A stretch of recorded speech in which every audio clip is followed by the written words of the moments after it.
मजलिसी रुकन असम्बली नामपल्ली माजिद हुसैन ने नामपल्ली के रेड हिल्स में एक गोयाई से महरूम शख्स के मकान पर जबरदस्ती कब्जे किए जाने की इत्तला पाकर कल रात मुकामी वाक़े पर पहुंचकर मुतासरा शख्स से मुलाकात की थी।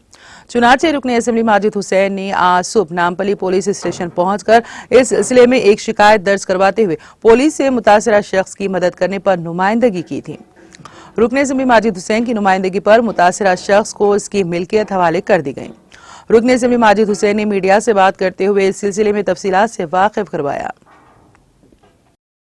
अस्सलाम वालेकुम। कल रात में करीबन 10 साढ़े 10 बजे मुझे इत्तला मिली थी कि रेड हिल्स में एक बामुकाम पे एक घर को कब्जा किया जा रहा है। तो बर वक्त हम वहाँ पे मेरे साथ मुकामी इब्तिदाई सदुर मोतमदीन और बाजार घाट के तमाम नौजवान यहाँ पे पहुँचे और हमने उस वक्त यहाँ पर पहुँचकर उस काम को रुकाया।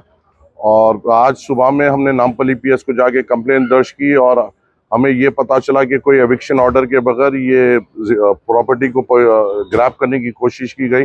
हमने सीआई साहब के सामने सख्ती से मुतालबा किया है कि यहाँ पे ट्रेसपासिंग, प्रॉपर्टी डैमेज, थेफ्ट के चार्जेस यहाँ पे लगाए जाए और जो सख्त से सख्त दफ़ाएं जो हो सकती है इस मुद्दे पे लगाए जाएं, क्योंकि एक मजलूम आदमी और 4 बहनों का सवाल है जिनकी 140 गज की यहाँ पे प्रॉपर्टी है, जो 70 गज भाई के नाम पे और 70 गज वालदा के नाम पे थी, जो 3 बहनों का हिस्सा जिसमें है।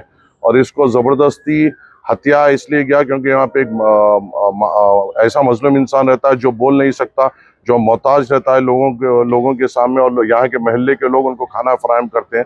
मैं आपके ज़रिए से ये बताना चाहता हूँ कि अल्हम्दुलिल्लाह आज सदर महल्ले सुबह में मुझसे बात की और उन्होंने मुझे ये हुक्म दिया कि किसी भी कीमत पर दोपहर तक इनको इनका पोजीशन वापस दिलाना चाहिए। और अल्हम्दुलिल्लाह हम यहाँ पर आए और इनका पोजीशन इनको वापस दिलाने में कामयाब हुए। मैं आपके ज़रिए से नामपल्ली की तमाम आवाम से गुजारिश करता हूँ कि नामपल्ली में अगर आपसे कोई ज़्यादती करता है या गुंडागर्दी करता है या कहीं पे आप ड्रग्स यूज़ देखते हैं या किसी किस्म का रॉयडिज़म देखते हैं, आप बर वक्त मुझे इत्तला करें। नामपल्ली में ऐसे कोई चीज़ें बर्दाश्त नहीं की जाएगी और इनका मुकाबला हम मेरे साथ तमाम इब्तिदाई सदुर मोतमदीन और अराकीन बल्दिया मुकाबला करेंगे। और हम कमिटेड है नामपल्ली को रॉयडिज़म से फ्री करने में और ऐसे जुल्म सितम से फ्री करने में। मैं आपसे दरख्वास्त करता हूँ ऐसे कोई भी नामपल्ली हल्के में आपको ऐसी चीज़ें दिखाई दे तो हमसे रब्ता करें। शुक्रिया। अस्सलाम वालेकुम।